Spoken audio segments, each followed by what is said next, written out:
लेकिन सब कुछ हो रहा है और सब कुछ होता है, फिर भी दिखाई नहीं देता।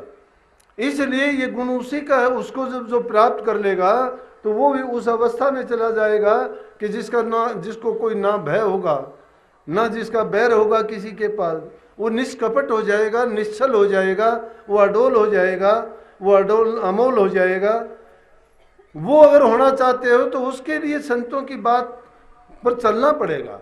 अगर संतों की बात तो हम मानते नहीं हैं, अरे हम तो दुनियादारी की बात सोचते हैं, जिसमें थोड़ा सा भी फायदा होता है हम अपने को त्याग देते हैं। अपने ईमान को और सत्य को बेचते हुए देर नहीं लगती हमारी। क्यों बेच देते हैं? कि वो किस चीज की खुराक है? वो माया हर पल हमारे संग रहती है। और वो उसको ताकत कौन देता है? काल पुरुष देता है। किसके माध्यम से? मन के माध्यम से काम करवाता है। मन और माया दोनों मिलके ऐसा जाल बुनते हैं कि निकलने ही नहीं देते जीव को। जीव बेचारा फंसा रह जाता है। इसलिए संतों ने कहा भाई कि तुम जब संतों से दीक्षा ली है तो धीरे धीरे करके जब तुम देह रूप से निकल के इंद्रियों के सुख को त्याग करके जब अंदर के ऊपर मंडलों में जाते जाओगे तो धीरे धीरे करके ये बंधन तुम्हारे हल्के पड़ते चले जाएंगे। जिस प्रकार से कि जो पारस के परस से लोहा कंचन हो, त्यों संतों के संग से जड़ से चेतन हो।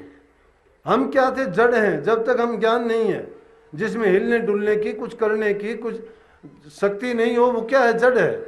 हम भी जड़ हैं, बिना बुद्धि के हैं। जब तक हमें उस परम तत्व का, उस सार वस्तु का, परमात्मा का जब तक ज्ञान नहीं है, जब उसका हमें ज्ञान मिल जाएगा तो समझो हम रोशन हो जाएंगे, प्रकाशित हो जाएंगे। तो संतों के पास वो ताकत है जिस प्रकार से पारस पत्थर लोहे को छू के उसको सोना बना देता है। लेकिन सतगुरु में तो वो ताकत है कि वो जिस जीव को सहारा देगा उस जीव को अपने जैसा ही बना देगा। परंतु जिनके दिलों में फर्क है वो जीव नहीं उठ पाएंगे। जिनके भ्रम का पर्दा पड़ा हुआ है वो पर्दा जब तक रखोगे नहीं होगा।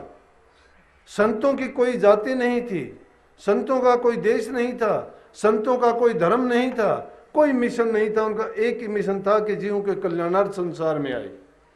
और वो जीवों को सत्य का भेद देके इन संसार से निकाल के लेके गए। और आने वालों के लिए भी उन्होंने ऐसा इंतजाम किया कि अपने जान नसीन को छोड़ के गए कि जिनके कारण जीव उनसे ज़्यादा से ज़्यादा लाभ उठाएं।